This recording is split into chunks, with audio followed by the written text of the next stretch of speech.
Hi, I'm Patrick, and this is Brian. Together we're Just Got Played, and we're coming to you from the Cloak and Blaster in Orlando, Florida. We just got done playing The Wastelanders, post-apocalyptic 2048.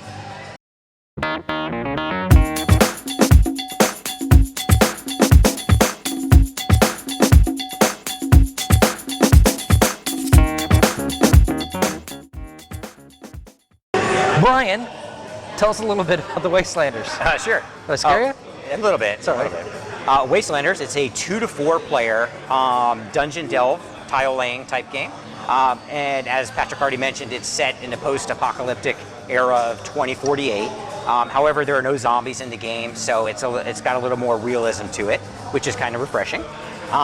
In the game, each of the players is represented by a Wastelander, or just whatever your character is on the board, or a series of them, because you can actually recruit some more later on.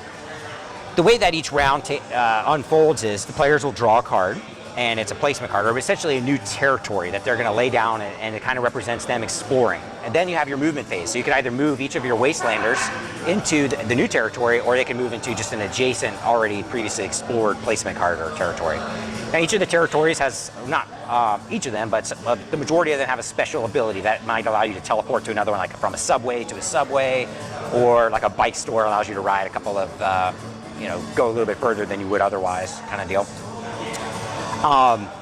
That's during the movement phase. Then there are event cards that then get resolved right at the beginning of your action phase. Now these cards can totally change the game. They're pretty dynamic as to what they can do. We'll get into that a little bit more later. But that brings us to the 4 different actions that you can do during your turn. So you can, there's a die roll involved if you choose to try to recruit some additional Wastelanders to your party. You can forage, so you can try to find food on that territory. Now each territory can only be foraged once, because then you put a famine marker on it, and then it's basically devoid of any more sustenance. So food is very limited in the game, and you can just emaciate away and die. There's salvaging, so you can salvage any number of times, where there's a die roll involved, and if you're successful, you find 2 pieces of equipment that you can distribute amongst your characters, which usually are weapons like rifles and pistols and backpacks, and it will boost like the amount of inventory you have, or attack and defense values of your characters, that kind of thing. And then the final thing you can do, attack for it, is attacking.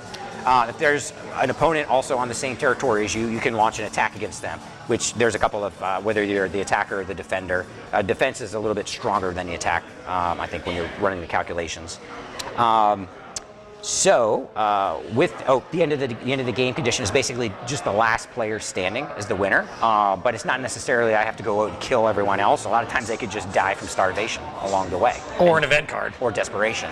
So, or disappointment. Or the event card. You could die of disappointment. So we'll just go into, so some of those event cards, now you're pretty safe for I think the first 4 turns, but from turn 4 and after that, these event cards are pretty dynamic. One of them was, like misogyny or something like that, and it said look at the number of character cards you have that are male and female, and if you have less female cards, then you basically have to cull male cards right off the board. So I ended up losing one of my most powerful characters that I had been putting a lot of equipment on, and so that card just totally devastated me. So and then there was another one, right? It was like some type of storm card that you pulled, and at least it gave everyone a round to try to seek shelter. Otherwise, their guy would die if they were out in an unprotected It's a pretty cool terrain. card, though. So yeah, so some of them are very dynamic, very powerful cards, and it's kind of fun though, because they affect everyone a lot of times.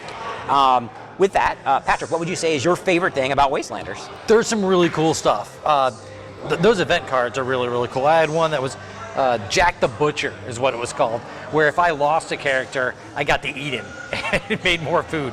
There's some really cool stuff with it, and the whole theme tied to everything. It's so much rich, great stuff with it. But if I had to pick the one thing that I like the most, it's gonna be this artwork. The artwork is extraordinarily thematic, and it looks great. The art is phenomenal, and that's what I'm going with, artwork. Okay. And there's one thing that you had to pick that was your favorite.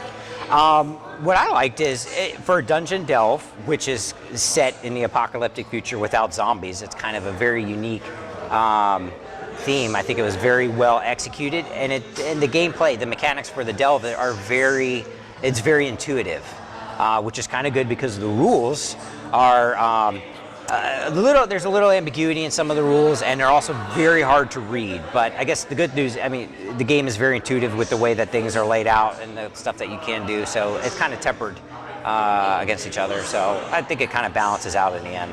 But Patrick, what would you say is the thing that you like least about Wastelanders? The rules being hard to read sucks. The graphic art on the tokens and not having the contingent statistics on some of the on the character markers and on the actual location cards sucks. You've got some really cool stuff here. Put it on the cards and make it readable. Make it readable on the tokens. It's very frustrating to not have everything right there, and that's what you need for this game. Work on that. You've got a great game.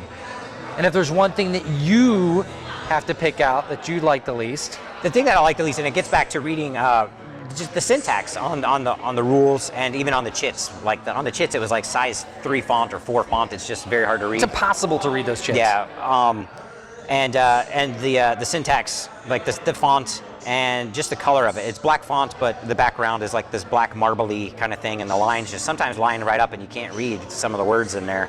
So, I mean, that's easily fixable. Just swap out the background, just put it on the website, and just put like a white background so you can read it. Or if you just have a simple playthrough, how to play, quick run through. Video playthrough would be good for this too. Because it's intuitive. People pick it right up, and you never even need the rules. Yes. So, especially if all the cards and everything have the abilities printed right on them, it would just be 100% intuitive and simplistic at that point. Yep. So, and I think it would play very well. Yes.